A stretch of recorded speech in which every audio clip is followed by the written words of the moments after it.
Some sound effects.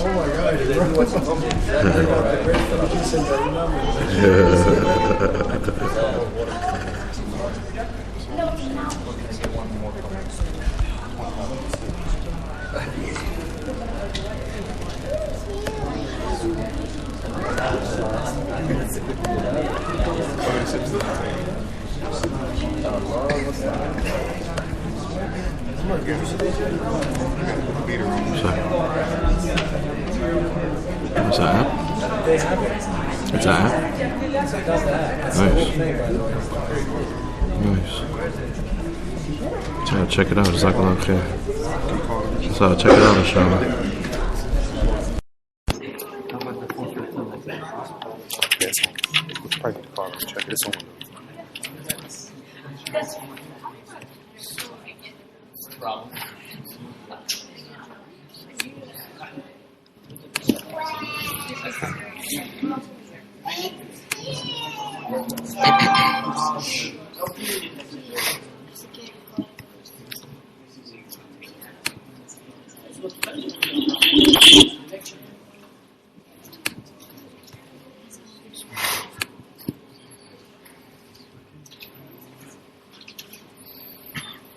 الحمد لله نحمده ونستعينه ونستغفره ونعوذ بالله من شرور أنفسنا وسيئات أعمالنا من يهده الله فلا مضل له ومن يضلل فلا هادي له أشهد أن لا إله إلا الله وحده لا شريك له وأشهد أن محمدا عبده ورسوله صلى الله عليه وعلى آله وصحبه وسلم أما بعد. So we read something briefly from the biography Sa'id ibn al-Musayyib bin Urwa bin al-Zubayr and al-Qasim ibn Muhammad ibn Abi Bakr rahmatullahi ta'ala alayhim ajma'een. And we want to take the opportunity in this last sitting of ours to briefly read through what is mentioned here in this tremendous book of Al-Imam al-Dhahabi rahimahullah ta'ala. This is mainly reading the text of the book and taking benefit from what is presented here by Al-Imam al-Hafiz al-Dhahabi rahmatullahi alayhi.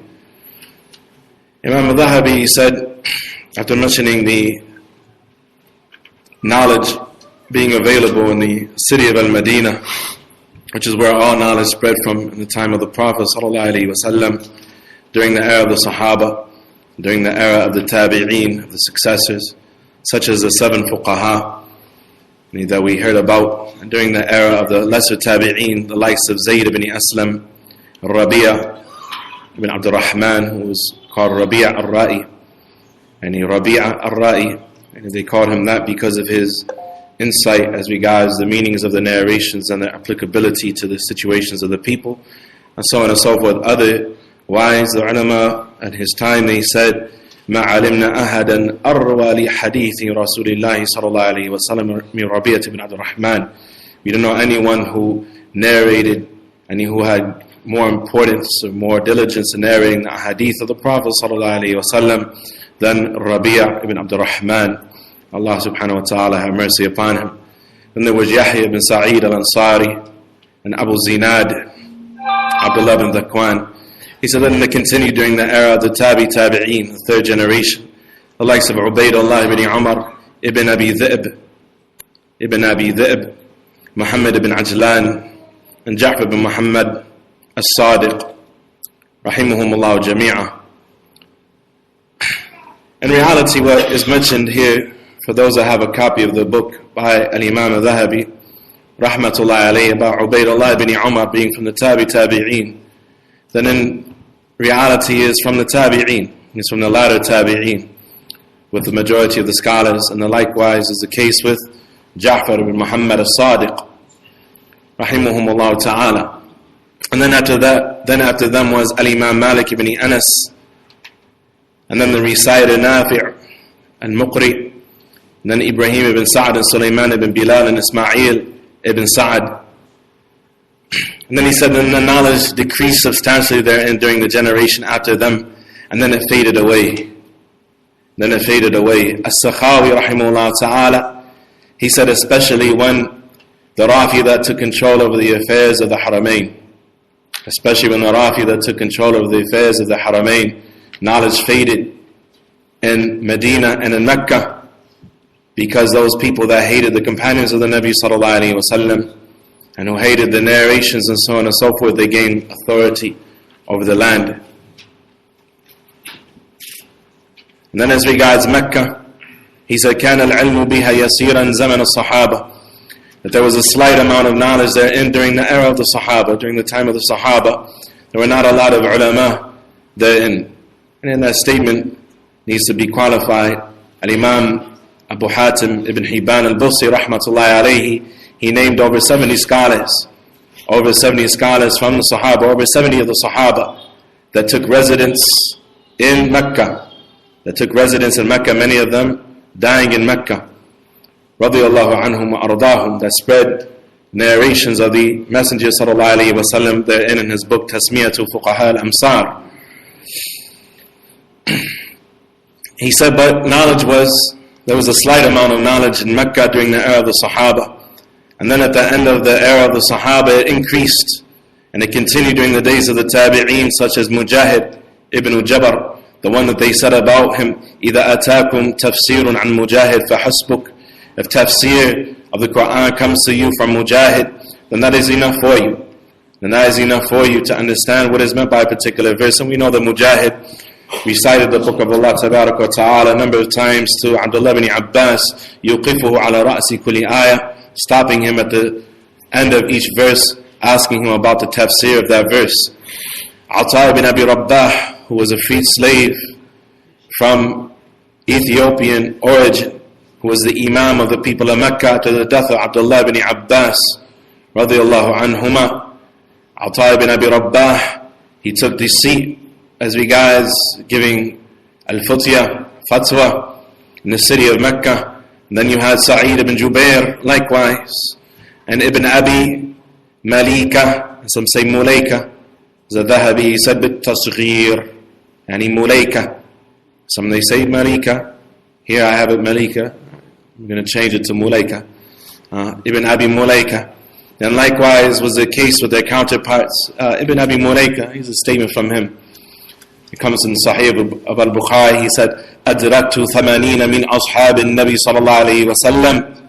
I met 80 companions of the Prophet صلى الله عليه وسلم. كُلُّهُمْ يَخَافُ نِفَاقَ عَلى نَفْسِهِ. Each of them was terrified of nifaq for himself. This is reported by Bukhari. Likewise, it is mentioned by Al-Imam Al-Faryabi rahmatullahi alayhi in his book Sifatu Nifaq or Dhamm al-Munafiqeen. It has a half of this book and about what is the reality of nifaq and the description of the munafiqeen. And it is 2 chapters. One, the qualities that make a munafiq, and secondly, the fear of the salaf from nifaq. Half of the book is riwayat, narrations about the fear of the salaf of nifaq. One of the students of Shaykh Muqbil, his name was Abdul Raqib, I forget his last name, and he checked the book with the checking of Shaykh Muqbil, and you can find the book Sifatun Nifaq wa Dhamm al-Munafiqeen in the Arabic language in the bookstores. So then after Ibn Abi Mulaika, he said likewise was the case in the era of their counterparts, their ashab, their students. And those that they taught, their counterparts such as Abdullah bin Abi Najih and Ibn Kuthayr and Muqri and Hamdallah bin Abi Sufyan and Ibn Jurayj, Abdul Malik ibn Jurayj, who took the responsibility of al-Futya after Ata bin Abi Rabbah. He was one of the main imams, if not the main imam of his generation in Mecca. And as we mentioned yesterday, Ata was a free slave, and likewise Ibn Jurayj was from the free slaves. Ata, he was from Ethiopia, and Ibn Jurayj, he was Rumi, and he was of Roman blood. Allah subhanahu wa ta'ala have mercy upon him. And their likes, also during the era of al-Rashid, Harun al-Rashid, who died in the year 148, who was from the Khulafa. There was the likes of Muslim ibn Khalid al-Zanji and al-Fudail ibn Iyadh, Sufyan ibn Uyayna. It was the time of the Tabi'een. The likes of Fudail ibn Iyadh and Sufyan ibn Uyayna, they were the imams of Mecca in the time of the Tabi'een.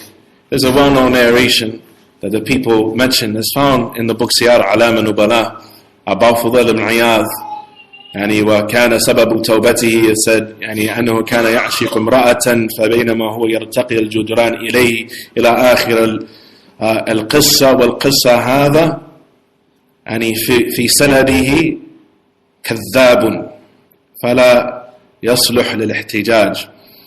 And the scholars, they say that in the chain of narration of that well-known story about Fudail ibn Iyad, there is a liar. There's a liar in the chain of narration, so it is not appropriate to mention that as a story about Fudail ibn Iyad. Allah Tabarak wa Ta'ala knows best about his truthfulness or not. But whatever the case at Fudail ibn Iyad, he was from the righteous slaves of Allah Tabarak wa Ta'ala, and he was from the Imams of his time, and Fudail ibn Iyad. And so you had the likes of Sufyan ibn Uyayna and Fudail ibn Iyad. Where? Mecca. Sufyan ibn Uyayna on one occasion, he walked into the masjid. There's a beautiful narration in Tarikh Dimashq, which is by who? Tarikh Dimashq by Ibn Asakir, Al-Hafid Ibn Asakir. In Tarikh Dimashq, Ibn Asakir has a chain of narration with 10 people between him and Sufyan ibn Uyayna. And a story that traveled from Mecca to many different lands all over the Muslim world until arrived with Ibn Asakir, and it is musalsal. And a hadith or an athar that is musalsal has a wasf mukarrar. And he qama bihi ar-ruwat. And he kulluhum wa julluhum. And something that all of the narrators did when narrating a hadith, like in the hadith of Abdullah ibn Mas'ud, and about the person who will have the least in the Jannah.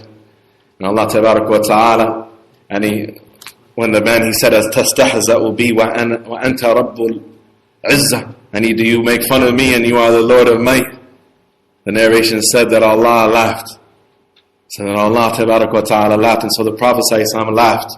And he narrated it, and Abdullah ibn Mas'ud laughed when he narrated it, and the narrator from Abdullah ibn Mas'ud laughed when he narrated it, and so on and so forth. And Abdullah ibn Mas'ud, he said, سَمِعْتُ هَذَا الْحَدِيث مِنْ رَسُولِ اللَّهِ صَلَى اللَّهُ عَلَيْهِ وَسَلَّمَ مَرَّاتٍ. He said, I heard this many times from the Prophet ﷺ. كُلَّمَا بَلَغَ هَذَا الْمَكَانِ مِنْ هَذَا الْحَدِيث ضَحِكْ. Every time he reached this place in this hadith, he laughed, sallallahu alayhi wa sallam. And so it's something that's mukarrar, that's done over and over again, narrated after narrated after narrated. There's many hadith like that.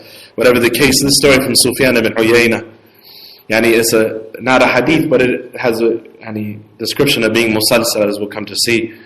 They said that on one occasion, Sufyan ibn Uyayna was sitting in the masjid, and a young boy, فَدَخَلَ فِي الْمَسْجِدِ, and he's sabiyun, and a young boy, a young child, entered the masjid. فَكَأَنَ النَّاسَ تَهَاوَنُوا بِهِ. And it looked like the people made little of the boy, made light of the boy. They said, why is this kid in this masjid? And the ulama were sitting in the masjid, learning, reviewing, so on and so forth, teaching in the masjid. فَكَأَنَ النَّاسَ تَهَاوَنُوا بِهِ. It's like they made little of this young boy in the masjid. Sufyan, he smiled, نَظَرَ إِلَى and he looked at the boy and he said, if only you saw me when I was 10 years old. He said, if only you saw me when I was 10 years old. You heard this before? He said, if only you heard this. He said, if only you saw me when I was 10 years old. And then he recited some lines of poetry. He said, wajhi ka dinar. He said, my face looked like a dinar. I had a bright face, like a dinar. He said, وَكُنْتُ شُعْلَةً مِنْ نَارٍ. He said, and I was like a torch of fire, full of energy, right? He said, and my sleeves, my akmam, qusar. He said, my sleeves and my clothes, they were very short. And my thiyab, they were very small. They were too small for me. He said, وَكَانَ ذَيْلِي بِمِقْدَارٍ. He said, I had a long tail on my turban, right? He said, وَنَعَلَيَّ كَآذَانِ الْفَارِ. He said, in my shoes, they look like the pointed ears of a mouse. He said, وَكُنْتُ أَخْتَلِفُ إِلَى عُلَمَاءِ الْأَمْصَارِ كَالزُّهْرِي وَعَمْرِ بِنْ دِينَارٍ.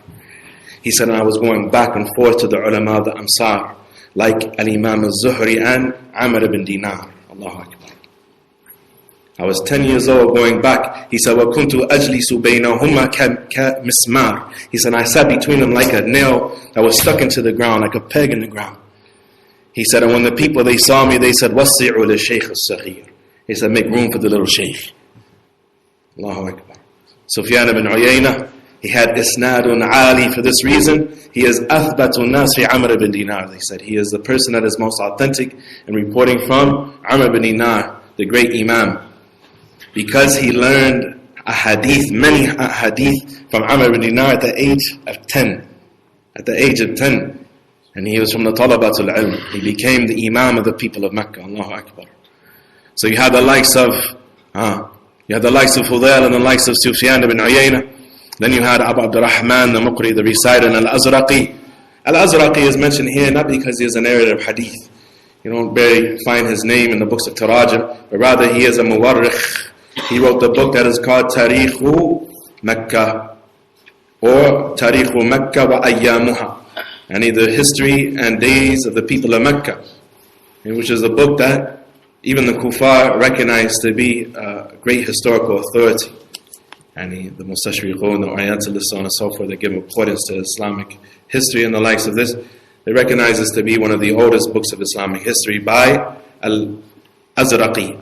Then you have the likes of Al-Humaydi, and the one that we know, his tremendous book is one of the first of the Rasail and Aqidah that was written outside of the general statements of the Salaf in the matters of i'tiqad and the matters of belief.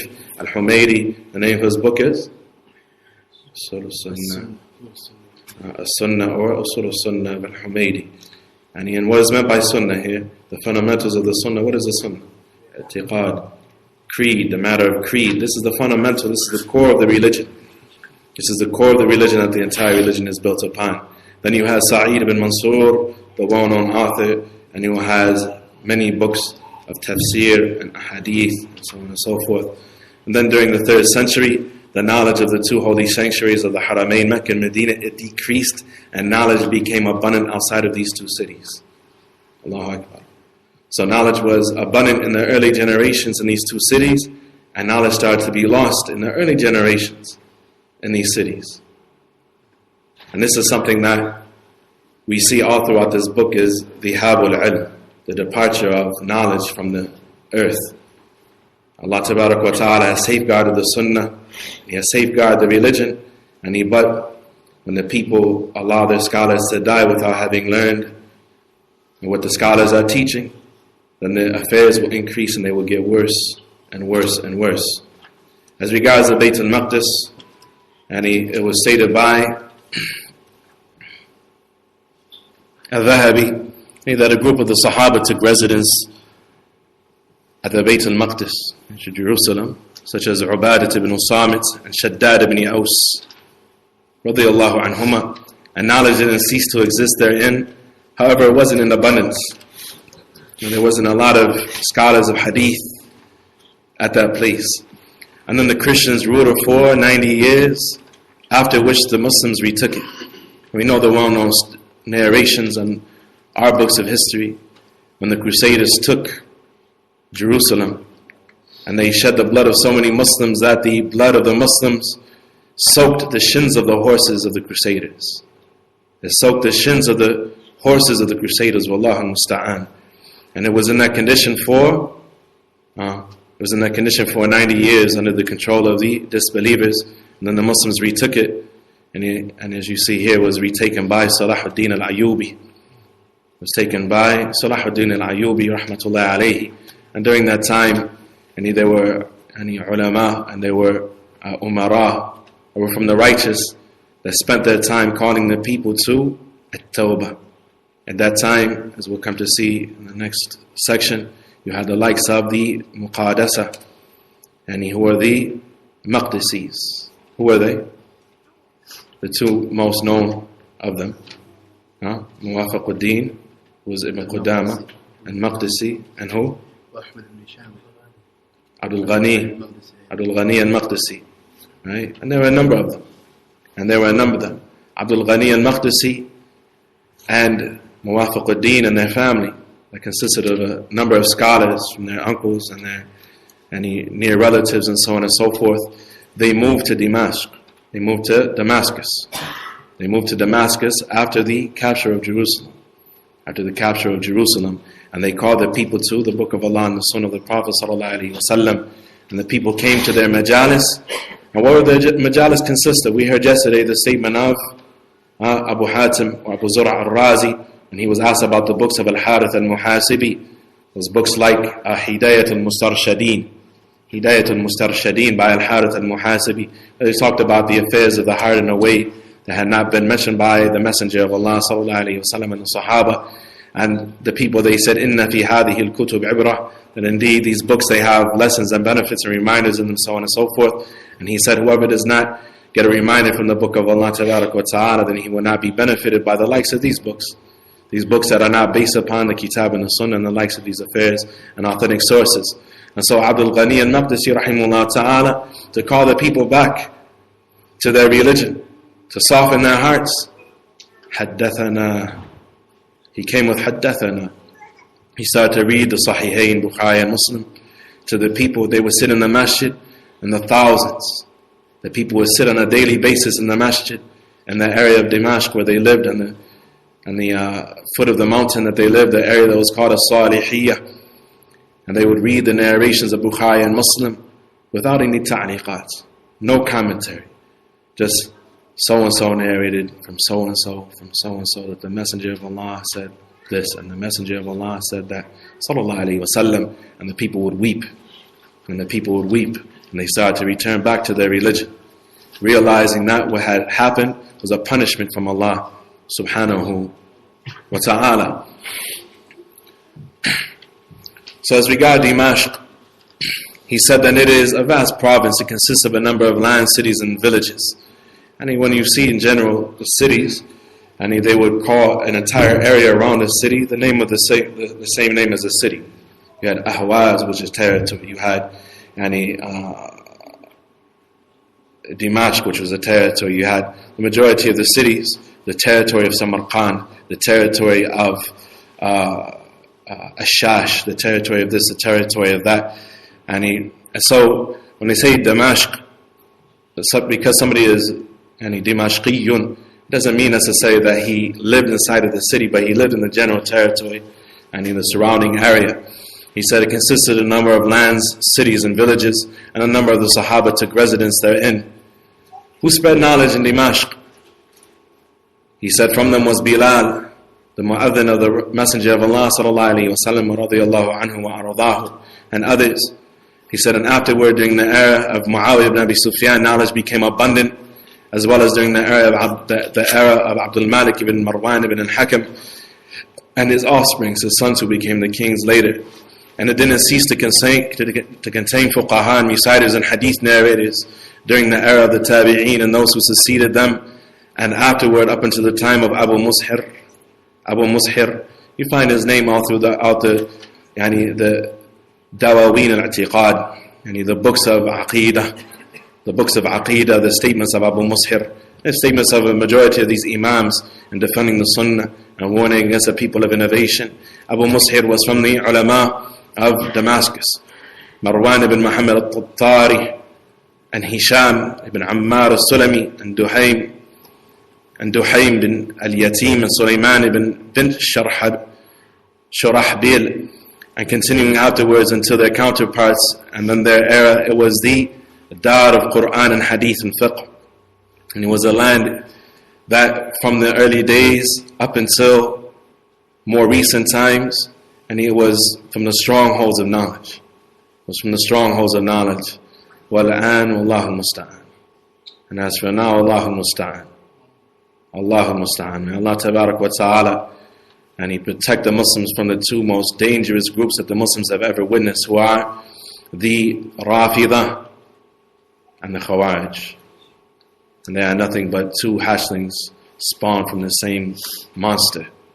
In reality, the Rafidah are Khawarij, and the Khawarij. Allahu Akbar.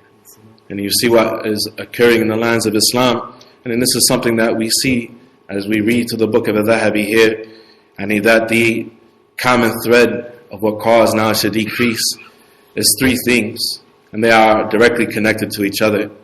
And the spread of al-Rafd, the spread of the teachings of the Rafidah. As the Shaykh Rabi ibn Hadi, he said that there is no group, Habibullah Ta'ala, he said there is no group more dangerous to Islam al-Yawm than the Rafidah and the Sufiyyah. And the Rafidah and the Sufiyyah. They need to be focused upon and warned against. They need to be focused upon and warned against. And in reality, they have deep connections to each other. They have deep connections to each other, the Rafidah and the Sufis. But whatever the case, and this is what spread in the lands of Islam. And the teachings of al-Rafd, and the teachings of those people from the Ubaydiyyin who took control over a large portion of the lands of Islam and spread the teachings, and who built masajid over the graves and started to celebrate the birthday of the Prophet ﷺ and other heresies, the likes of these affairs. The Ubaydiyyin, they called al-Fatimiyyin because they said that they were related to Fatima. However, the scholars of history said that their bloodline comes from the Yahud. Ala kullin, whatever the case, and this was from the reasons. The other reason was the Crusades. The other reason was the Mongol invasion. The other reason was the Mongol invasion. This is what happened to the lands of Islam when the people abandoned the Sunnah of the Prophet ﷺ. Some of the Salaf, they said, إِذَا عَصَانِي مَنْ يَعْرِفُنِي أُسَلِّتُ عَلَيْهِ مَنْ لَا يَعْرِفُنِي. They said that it is as Allah Tabarak wa Ta'ala, He says, that when those who know me disobey me, then I will unleash against them people who do not know me.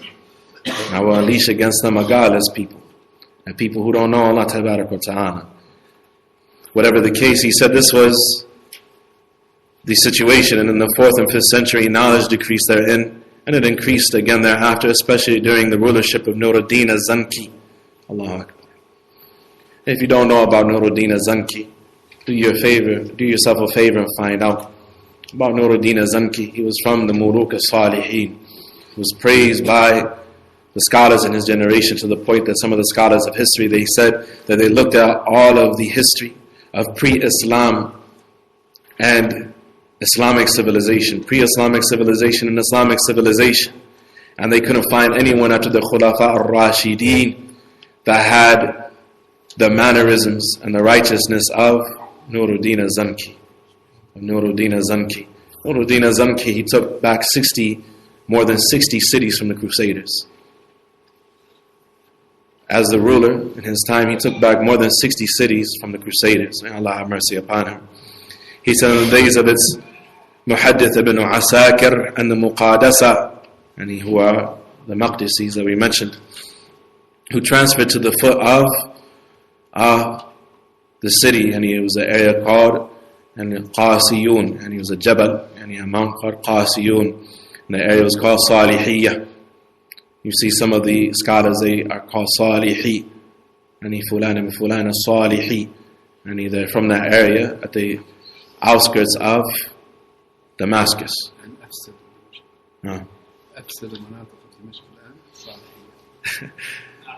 And the Dimashqi next to me, he said that the most corrupt of the areas of Damascus today is that area. Wallahu musta'an.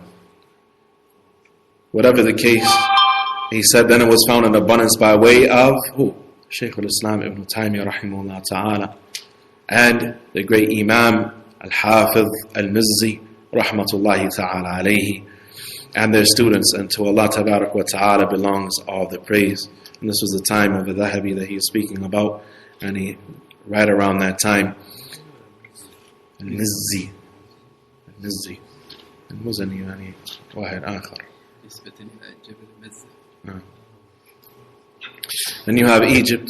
He says it's a tremendous land, and it is tremendous in its land capacity from its east to its west, and its high elevations and its low elevations. It was conquered by Umar ibn al-As during the era of Umar ibn al-Khattab, and inhabited by a considerable number of the companions of the Prophet ﷺ. And during the era of the Tabi'een, it contained a lot of knowledge, and it further increased during the era of Umar ibn al-Harith and Yahya ibn Ayyub and Haywa bin Shurayh and al-Layth ibn Sa'ad. Al-Layth ibn Sa'ad was from Asbahan. He was from Asbahan. And they said that he was so wealthy that he had 3 ships, 3 boats that he traveled to Egypt upon. One of them had his family upon it. One of them had his furniture and his belongings on it, and the other one had his money. Rahmatullahi alayhi. And he spent his wealth as is the case with many of the ulama who were very wealthy, the likes of Abdullah ibn Mubarak from his contemporaries and others. They spent their wealth, they were extremely exuberantly wealthy, they spent their wealth upon the talabatul ilm. And yufarrighun talabatul ilm. And to free up the time of the students of knowledge to learn the religion of Allah Tabarak wa Ta'ala. And to carry on this tremendous effort of learning and conveying and understanding and reviewing the knowledge. He said it never ceased containing knowledge. He said up into the era of Ibn Wahab and al-Imam al-Shafi'i and Ibn al-Qasim and their students. And it never ceased containing a considerable amount of knowledge until that weakened. And the Ubaydiyyin Rafi that took control of it in the year 358. Let's go back. Shafi'i rahmatullahi alayhi. And we know that he was very poor. We know that he was an orphan. He was raised by his mother. He was an orphan. He was raised by his mother. And he used to go to the sittings of Malik ibn Anas. And what would he write the ahadith upon? The ahadith of the Muwatta. What did he write them upon? Upon bones. Upon bones. Like from carcasses that was in the roadways. He would write. And when he walked, these idam, these bones, they would clink together. He had a bag full of bone pieces where he wrote the ahadith of the Muwatta upon. He was poor. He was poor. He devoted himself to seeking knowledge. And people, they come with these lame excuses today of why they can't do what they need to do. And there's so much adversity. Life is hard, akhi. Life has never been easy. وَلَقَدْ خَلَقْنَا الْإِنسَانَ فِي كَبَدٍ. We created mankind in a situation of mukabada. What was the excuse of a Shafi'i rahmatullahi alayhi? And he traveled to the lands of Islam, and he giving his services to the traveling parties and so on and so forth to help load their animals, going place to place, working with the merchants and so on and so forth as an orphan, so that he could meet the scholars, so he could learn the knowledge. His sheikh, from the closest of his shuyukh, from the oldest of his shuyukh, was al-Imam Malik. Imam Malik, likewise, he was an orphan man. His father had passed. He said, I remember... Yeah.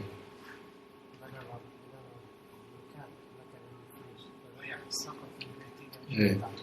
He said, as was stated by some, that he sold the roof of his house in seeking knowledge. And Imam Malik, rahmatullahi alayhi, he said, I remember that I asked my mother, could I go seek knowledge? To go sit with who? With Rabi' ibn Abdul Rahman, Rabi'atul Ra'i. I asked my mother, could I go seek knowledge?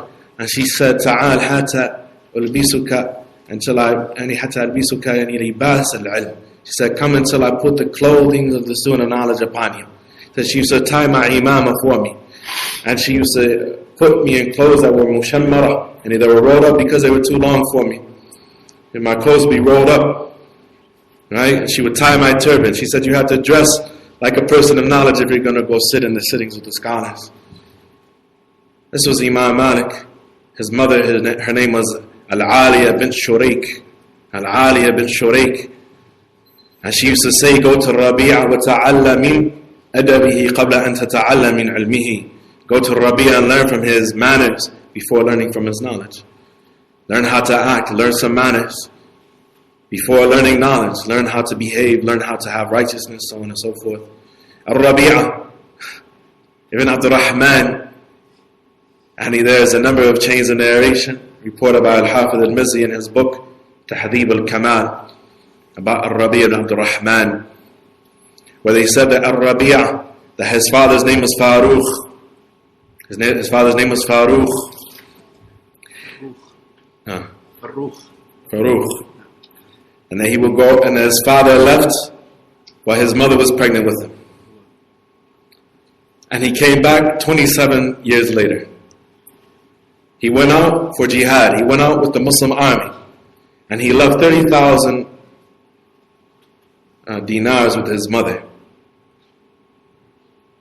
And so he came back after 27 years. His son was the alim of Medina. He didn't say, my daddy ain't around. Life is hard. Right? He manned up. He did what he had to do. You didn't have excuses. These people, they were orphans, they were poor, so on and so forth. Rabi'a obviously had money because his mother was left with $30,000 to hold for the father.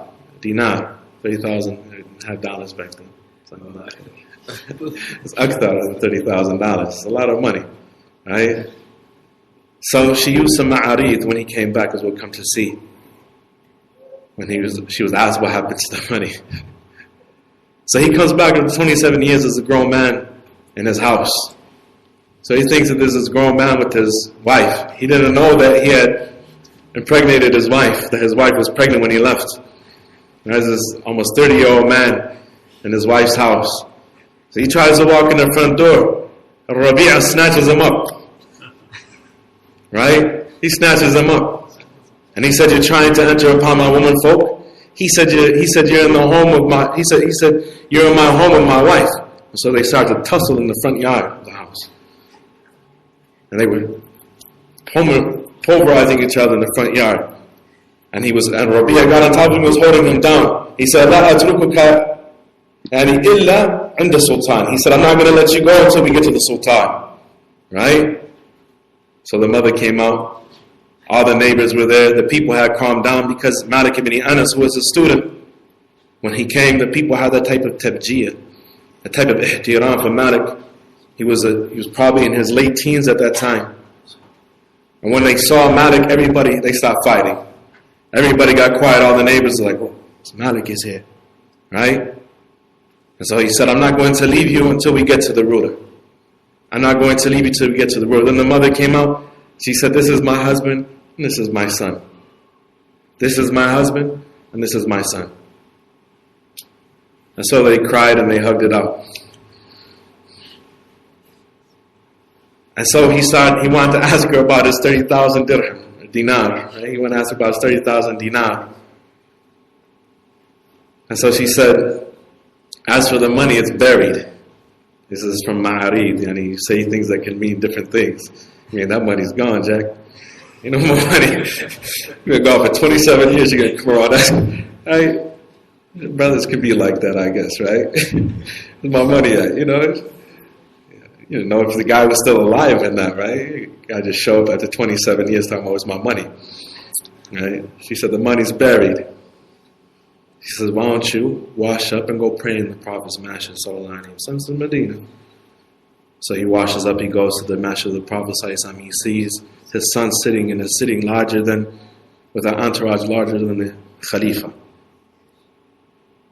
His son is the Imam of the people of Medina. And his son acts like he don't see him. And the man, he's trying to get close. And the people was like, "Man, it was this guy." And he shakku fi rajul. And they had doubt on it. It was this shady character trying to get close to you, so on and so forth. So he went back. After seeing the status of his son, he went back to the mother. And she said, "Don't you see this jah, the status that your son has? Is it more beloved to you or the 30,000 dinar that you left with me?" He said, "This is more beloved to me." He said, "As for the money, I spent it all on him to make him into a scholar. I supported him through his studies. I spent all that money on him. I spent all that money on him." He said, "Wallahi ma dayata." He said, "By Allah, you have not neglected my son. You have not neglected my son." It's tremendous when we look at the history of how the scholars went generation after generation, being fatherless or orphans and so on and so forth, and the strength of the woman in those times. And you see the narration of Sufyan ibn Uyayna, how he was 10 years old in the sittings of the scholars, and the likes of these things. These are things that should encourage us at any age, and to be of those that want to carry out the legacy of the Sunnah of the Nabi sallallahu alaihi wasallam, and who go and knock the dust off of Bukhari and Muslim off our shelves and al-Lu'lu' wal-Marjan, and start to familiarize ourselves with the ahadith of the Nabi sallallahu alaihi wasallam. He said it never ceased to have a considerable enough knowledge until that weekend the Ubaydiyyin Rafida took control of it in the year 358. And Imam Ibn Qayyim rahimahullah ta'ala, he said about their likes in his tremendous book As-Sawa'iq al-Mursalah. He said, may Allah have mercy upon him, after mentioning the history of the deviant sects. He said that the fitna of the Batiniyah, The fitna of the Batiniyah and the different sects of the Batiniyah, and this is one of their sects of the Batiniyah. And those who explicitly said that when we think that logic contradicts a religion, نُقَدِّمَ الْعَقْلَ عَلَى النَّقْلِ. He said this is something that they took from their first Shaykh Iblis. And it is the reality of every deviant, and they were the people who came all the way out with it. Other people, they hinted around it, but these are the people who intentionally tried to dismantle the religion.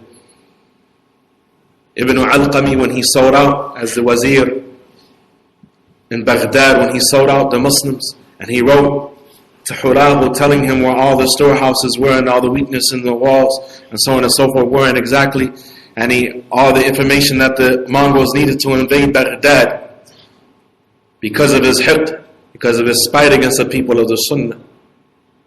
After that time, Ibn al-Alqami and those that were in cahoots with him, they took many of the large masajid and they turned them into astronomical observatories, where the munajjimun, where the astrologers would assemble, and the likes of these things.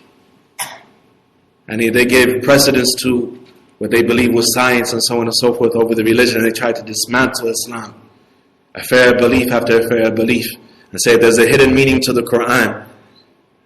They were an esoteric sect. They were an esoteric sect that many of the groups of today, many of these conspiracy type groups that are out here and so on and so forth were inspired by. And these were the real Jundu Iblis, the army of Shaitan. They were the army of Shaitan. And they destroyed the lands of Islam, and they were in collusion, as Ibn Taymiyyah said in Minhaj al-Sunnah, and that there has never been an enemy of the Muslims except that the Rafidah supported them in the east and the west. In the time of the Mongols and the time of the Crusaders, the Rafidah worked in corroboration with the Nasara and corroboration with the Mongols to destroy the lands of Islam and to turn over the affairs of authority over to them and the likes of these things. Wallahu musta'an. Then he mentions Alexandria. He said it was much along the lines of Misr. Hadith was very scarce there and into the time of a Silafi, some they say a Sulafi. A Silafi was from the scholars of Hadith who died in the 6th generation. He said then it became a destination that was traveled to for Hadith and the Qira'at and the modes of recitation of the Quran, and then that decreased substantially thereafter. And then Baghdad, and he is the largest land in Iraq. It was built during the latter days of the Tabi'een. The first to spread Hadith, and as we mentioned earlier, was Hisham ibn Urwa ibn Zubair. And then after him was Shu'bah ibn al-Hajjaj and Hushaym. Shu'bah ibn al-Hajjaj, and he was from the ulama al-Nuqqad. And he was Nuqqad, he was from the critical, he was from the criticizers of the chains of narrations and the criticizers of the Rijal. Al-Imam ibn Abi Hatim, Abdul Rahman ibn Abi Hatim, wrote in his book Al-Jarh wa Ta'dil. In the Muqaddimah, the first 2 volumes of Al-Jarh wa Ta'dil are the biographies of the main narrators or the main scholars that it was their specialty to criticize the chains of narrations, to separate what is authentic from what is inauthentic. And the first of those biographies, is Shu'bah ibn al-Hajjaj, a man who was very poor, and a man who died very poor. And Allah subhanahu wa ta'ala have mercy upon him. He used to come to the masjid and narrate hadith because he had the type of status where the people would come to the masjid in the thousands when he was narrating a hadith. And he would encourage the people, because the poor and the rich would mingle, to come to the sittings. He would use the opportunity to encourage the poor to spend upon, or to the rich to spend rather upon the poor. And on one occasion he narrated with different chains of narration, with 4 different chains of narration to the Prophet, from himself to the Prophet sallallahu alaihi wasallam. فَاتَّقُوا النَّارِ مَا مِنْكُمْ مِنْ أَحَدٍ إِلَّا سَيُكَلِّمُهُ رَبُّهُ لَيْسَ بَيْنَهُ وَبَيْنَهُ تُرْجُمَانٌ. Now one of you except that his Lord will speak directly to him without an interpreter. فَيَنْظُرُ الْأَيْمَنَ مِنْ فَلَا يَرَى إِلَّا مَا قَدَّمَ. He's going to look to his right side, won't see anything except for the actions that he put forward. He'll look to his left side, won't see anything but the actions that he put forward. وَيَنْظُرُ بَيْنَ يَدَيْهِ فَلَا يَرَى إِلَى النَّارَ تِلْقَاءَ وَجْهِهِ. Look right in front of him and won't see anything but the fire directly in front of him. فَاتَّقُوا النَّارِ. So save yourself from the fire, even if by a piece of a deed. And if you don't find that, فَبِكَلِمَةٍ طَيِّبَةٍ, then by speaking good words and so on and so forth. And فَمَا تَحَرَّكُوا سَاكِنًا. People, they didn't do nothing. There were some poor people. He narrated this hadith and he said, spend upon your brothers. The people, they didn't do anything. So he brought another chain of narration to the Prophet ﷺ with a slightly different wording from another companion that he also heard this from the Prophet ﷺ. People didn't do anything. After the fourth time he said, Wallahi, I won't narrate a single hadith to you people for a month. I won't narrate a single hadith to you people for a month. Shu'b ibn al-Hajjaj, rahmatullahi alayhi. And Imam ibn Abi Hatim, rahimahullah ta'ala, he dedicates a large section of his book to the criticisms and praises of Shu'b ibn Hajjaj for the narrators. It's a long section. And what Shu'bah said about the narrators. May Allah subhanahu wa ta'ala have mercy upon him. He said this remarkable affair was found in abundance therein, and furthermore it never ceased being inhabited, meaning Baghdad, never ceased being inhabited by any of the prophetic narrations and reports up into the era of Al-Imam Ahmad ibn Hanbal, and then his counterparts, the peers and the students of Al-Imam Ahmad, the Imam of Ahl Sunnati wal Jama'ah during the Mihna, and it was a board of Al-Isnad al-Ali, the shortest possible chains of narrations from the narrator to the Prophet ﷺ and memorization, up until it was obliterated during the incident perpetrated by the disbelieving Tatar, whereas only a quarter of the population survived. Over 1 million people were killed by the Tatar in Baghdad. Over 1 million people were killed. Only a quarter of the population survived. And they said that a majority of the people who actually survived the initial attack of Baghdad, that they died of plague and sickness and so on and so forth, because they were hiding in sewage trenches and anywhere that they could hide, cover themselves and so on and so forth. And the diseases that spread from the decomposing bodies and so on and so forth, it caused a majority of those that had actually survived to die of sickness. Allahu musta'an. Then as regard Hims, he said it was inhabited by a substantial number of the Sahaba, and the hadith became widespread therein during the era of the Tabi'een, and up into the days of Hariz ibn Uthman and Shu'aib ibn Abi Hamza. Then it continued on to Ismail ibn Ayyash and Baqiyah and Abu al-Mughira and Abu al-Yaman and their counterparts, and then that decreased in the 3rd century and faded away. The 3rd century. The 3rd century is after the 200 year. When the 21st century is after the year 2000. The 3rd century is before the year 300. And before the year 300, knowledge faded. Allahu Akbar. And then in Kufa, he said it was inhabited by a group of the Sahaba such as Abdullah ibn Mas'ud, Ammar ibn Yasir, Ibn Yasir and Ali ibn Abi Talib, and a substantial number of the Sahaba. And then from the Tabi'een, they had the likes of Alqam ibn Qais, and Masruq ibn Abdul Rahman, they called him Masruq al-Ajda'.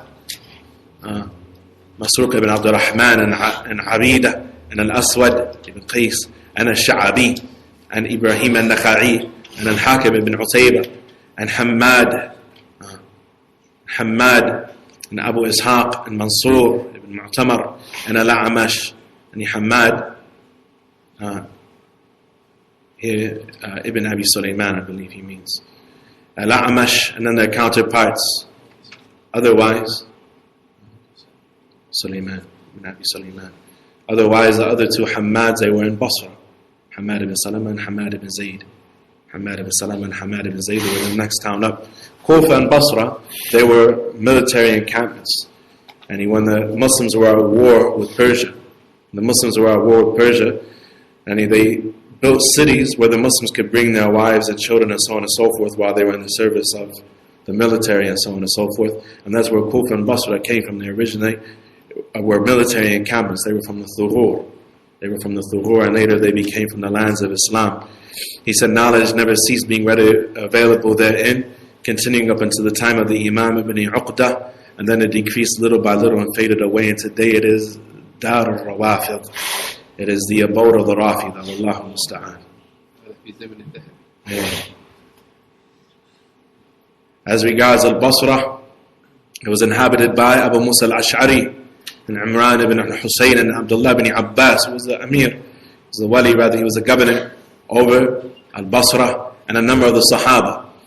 The finality of them, the last of the Sahaba that was in Basra was the Imam, the Khadim of the Nabi sallallahu alayhi wasallam, and his small Suwayhib, his small companion, Anas ibn Malik ibn al-Nadr, Anas ibn Malik ibn Nadr, rahmatullahi ta'ala alayhi wa radiyallahu anhu, who was from the last of the narrators, of the scholars and companions who died. He died in the year 93. He died in the year 93. Then after them there was Al-Hasan al-Basri, Muhammad ibn Sirin, and Abu al-Aliyah, whose name was Rufay ibn Mihran al-Jazari. Rufay ibn Mihran al-Jazari, Abu al-Aliyah, a great Imam who died in the year 93. And he was from the earliest of the scholars therein. He said that I finished memorizing the Quran, learning it directly from the companions of the Prophet ﷺ. He said, while this one, meaning Al-Hasan al-Basri, was still a little kid. And he had finished memorizing the Quran, he had learned knowledge from the companions and so on and so forth. Al-Hasan was his child, Muhammad ibn Sirin. There's a well-known book that's out there, The Interpretation of Dreams. And that is Mashkuk nisbah aqal ma yuqah. And it's probably Makdoob nisbah. And he is a lie attributed to Muhammad ibn Sirin. Muhammad ibn Sirin, and many people they have in Urdu and English and Arabic, the book of dream interpretation by Muhammad ibn Sirin. Allahu Akbar. Right? Yes, every time somebody has a dream, he was like, well, how many teeth was it? They all fell out. What that means, there's no book called The Interpretation of Dreams that we know that is authentically attributed to Muhammad ibn Sirin. He said, likewise, after them was Qatada, and Ayyub, Sikhtiyani, and Thabit, and Bunani, and Yunus ibn Ubaid, and Ibn Aoun. Then after them was Hamad ibn Salama and Hamad bin Zayd and their counterparts. This remarkable affair, this remarkable affair of narrating the hadith and understanding the hadith and implementing these ahadith, it continued to be readily found therein within Al-Basra, continuing until the end of the 4th century. And then after the end of the 4th century, before the year 400, it decreased substantially and faded away. What happened? And the people, they started to turn away from haddathana. They started to take a different maslak, a different approach to the religion. Either the approach of the philosophers or the approach of the mystics. These are the two directions that they took, and sometimes they took both directions at the same time. Such as it was done by Al-Ghazali. He took the approach of the mystics and the philosophers, the anin wahid, at the same time. And then he repented towards the end of his life, as many of the scholars say, as is mentioned in this book, to the point that Shaykh al-Islam Ibn Taymiyyah rahimahullah ta'ala, he said, وَمَاتَ الْغَزَالِي وَصَحِيَ الْبُخَارِ عَلَى صَدْرِهِ. He died with Sahih Bukhari at his chest. Meaning that he had left off philosophy and so on and so forth. Al-Dhahabi, he said, because of the intelligence of Al-Ghazali, because of his knowledge of the religion, if he had turned to hadith during his life, he believed that he would have been from the imams of the sunnah.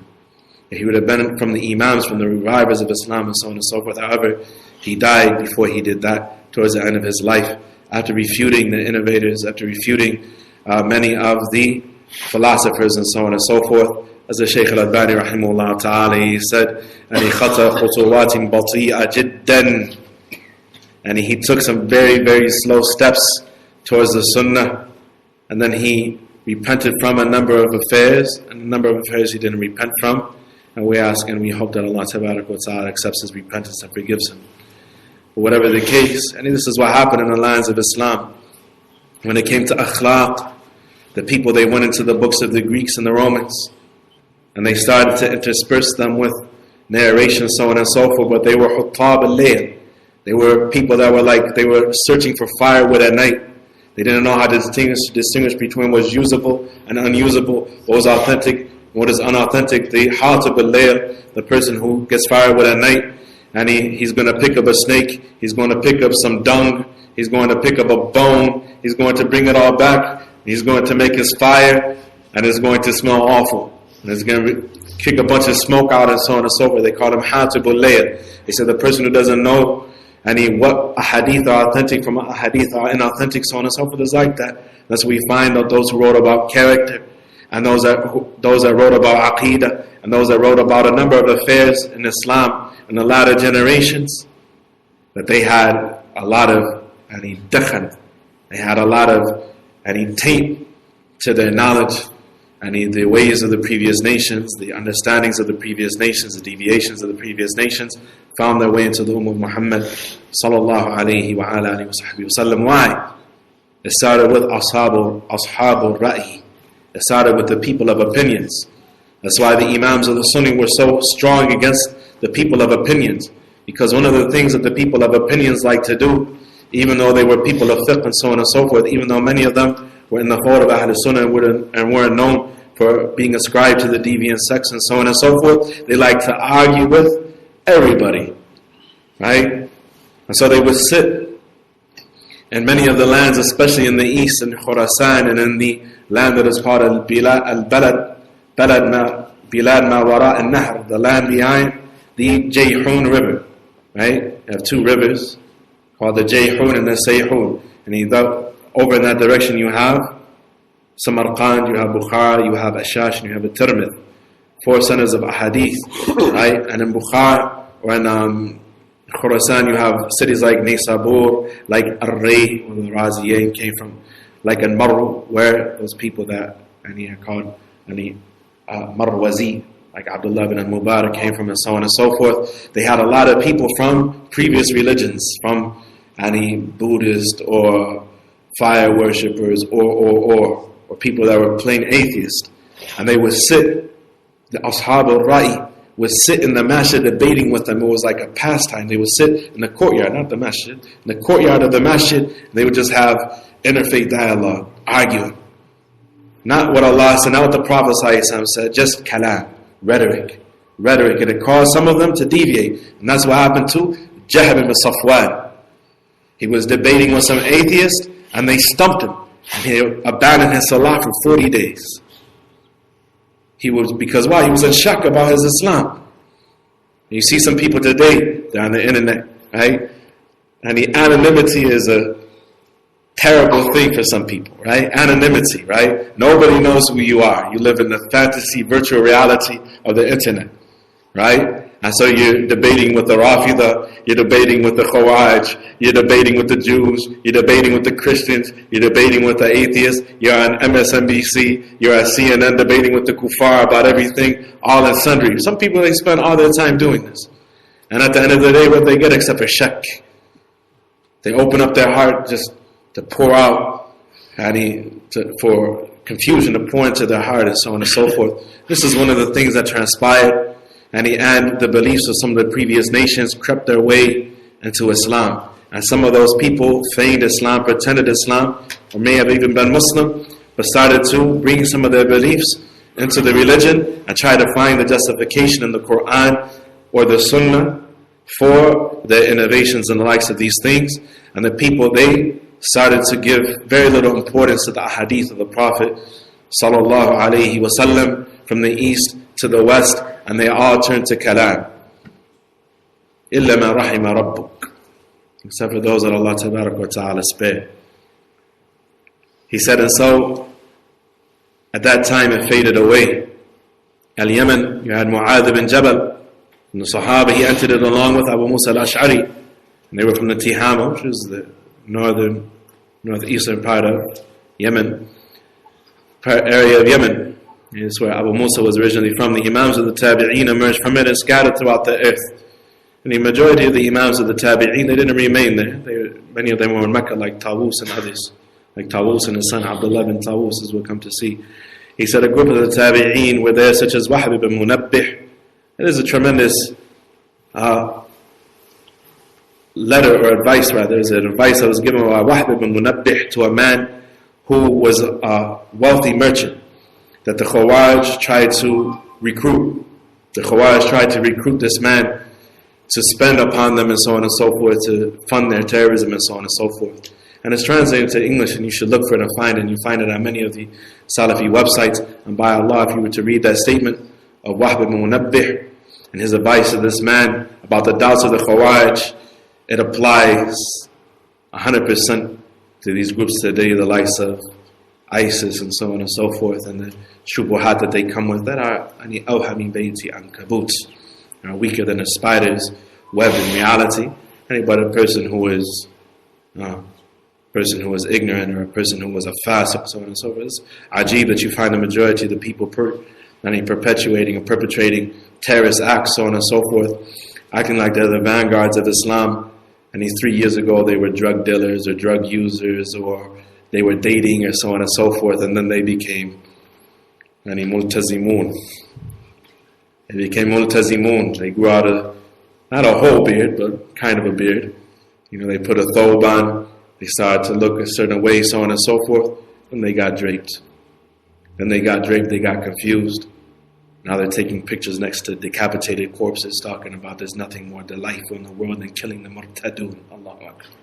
What if somebody killed you in that condition? Ya miskeen.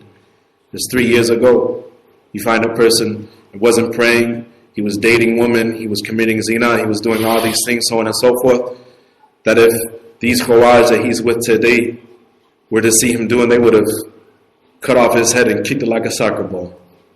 Right? But now today, there's nothing more delightful than killing the apostates. What are you going to say with your Lord when you find yourself gathered with the kilab al-nar, kilab al-nar, kilab al-nar? There's a statement by one of the Sahaba when he saw that Muawiyah had decapitated the Khawarij and put their heads on pikes going into the road to Damascus. He was crying. And he said, do you have shafaqah for them? I said to one of the Sahaba, do you have shafaqah for them? He said, Kilabun nar, Kilabun nar, Kilabun nar.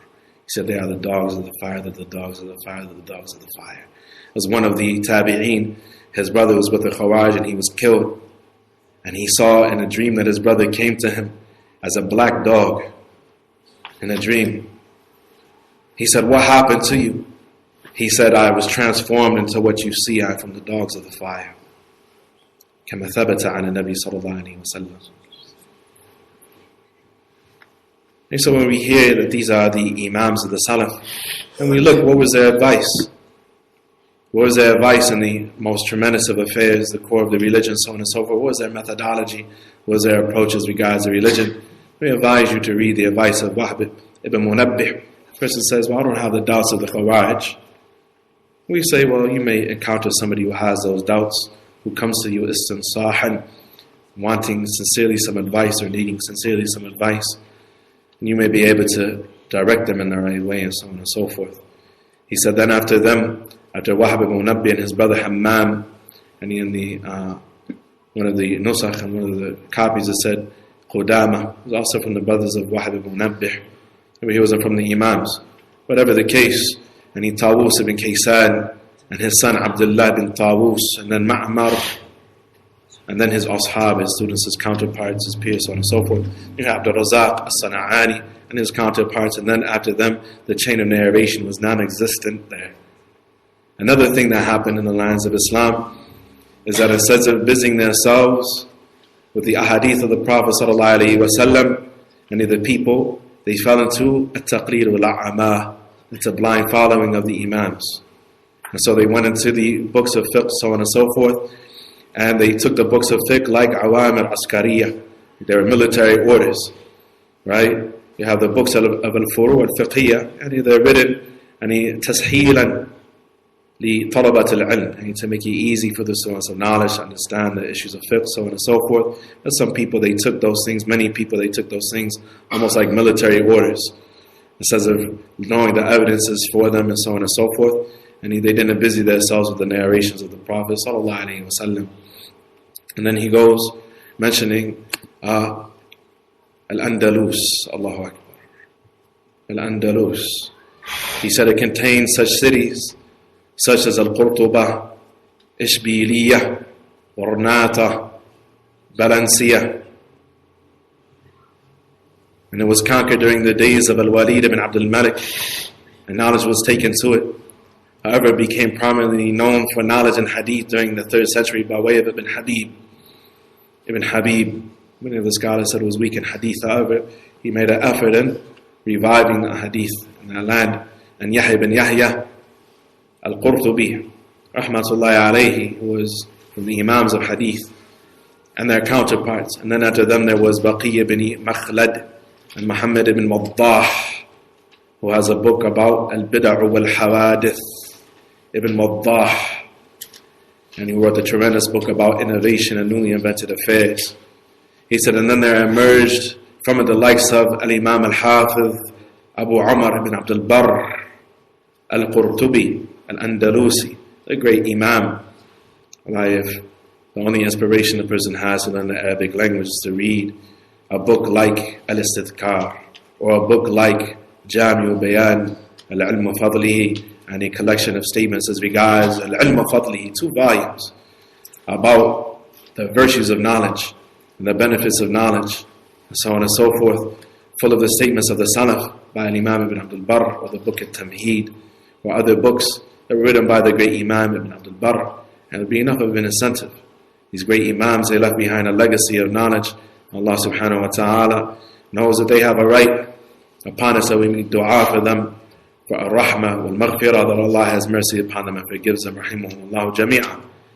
So they emerged from it the likes of Ibn Abdul Barr. Ibn Abdul Barr, Al-Imam Ibn Qayyim rahimahullah ta'ala, he said in the Sawa'iq al-Mursala, after mentioning some of the statements of Ibn Abdul Barr, and Ibn Abdul Barr was from the first to say when al-Ash'ariyyah started to spread in his time in Al-Andalus and in the Maghrib, he was from the first to say that it was agreed upon that the Ash'ira laysu min Ahl Sunnah, that they are not from Ahl Sunnah, that they are not from Ahl Sunnah. They reject the attributes of Allah Ta'ala, and what they affirm because they say that they're logical and so on and so forth, and not because of the nusus. They are not from Ahl Sunnah and many other dawahi, catastrophic affairs and beliefs of the Ash'ira. Ibn Abdul Barr, rahmatullahi alayhi, after Ibn Qayyim rahimahullah ta'ala, when Ibn Qayyim mentioned his statements in refutation of those that negate the attributes of Allah ta'ala, he said that Ibn Abdul Barr was the Bukhari of the West. That's a tremendous statement from Ibn Qayyim.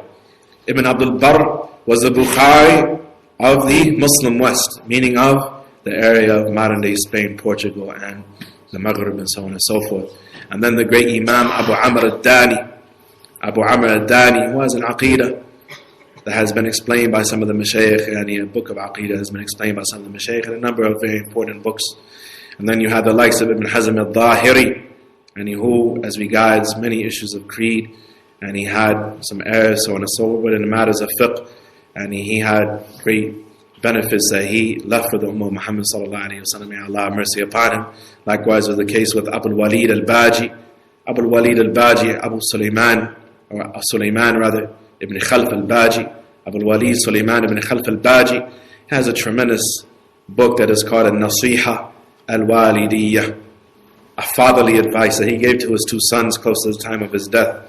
And the book has a very nice explanation by our Shaykh Salih bin Sa'ad al-Suhaimi. Allah subhanahu wa ta'ala preserve him. It's a tremendous book. And he had Nasiha al-Walidiyyah, and the fatherly advice of Abu Walid Sulaiman ibn Khalf al-Baji, rahmatullahi alayhi. And you have Abu Ali al-Ghassani, likewise from that area. Then there did not cease to be a trace of knowledge therein, up until it was overthrown by the Christians. So they overthrew Qurtuba in the year 633, and then Ishbiliyah in the year 646, whereupon knowledge decreased therein. And then later on, they destroyed Granata. It was the last stronghold, the kingdom of Granata in the south. Wa inna lillahi wa inna ilayhi raji'un.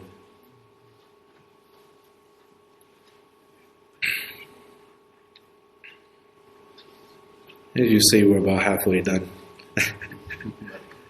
But you have the book with you, and this is just an encouragement, alhamdulillah. The slides that we're using with the maps, inshallah, we'll have them posted and we'll tweet them out, and you'll be able to get them from the Mashar Rahma website, masharrahmanj.com. If you go on a class schedule, you'll see the link, inshallah, for the slides that we're using here. Upload them. I meant to do it before the classes, however, my internet connection was shoddy at the hotel, so forgive me. Jazakumullah khair. Hada wa sallallahu wa sallam. Mubarak ala Nabiyyina Muhammad wa ala alihi wa sahbihi wa sallam. Inshallah, if we get anything from these sittings, then it's the importance of knowledge and the importance of not neglecting the blessing of Allah Tabarak wa Ta'ala for having guided us to Islam and the Sunnah in the way of the Salaf, and they have more of a right. The Salaf have more of a right that we know about them than the people of innovation. You find the people of innovation mentioning the Salaf and honoring the Salaf, these sorts of things. And the Salaf would have declared themselves innocent of them. We have more of a right to know them. We ask Allah subhanahu wa ta'ala to make us of those يستمعون القول فيتبعون أحسنه. جزاكم الله خيرا. الله يبارك فيك.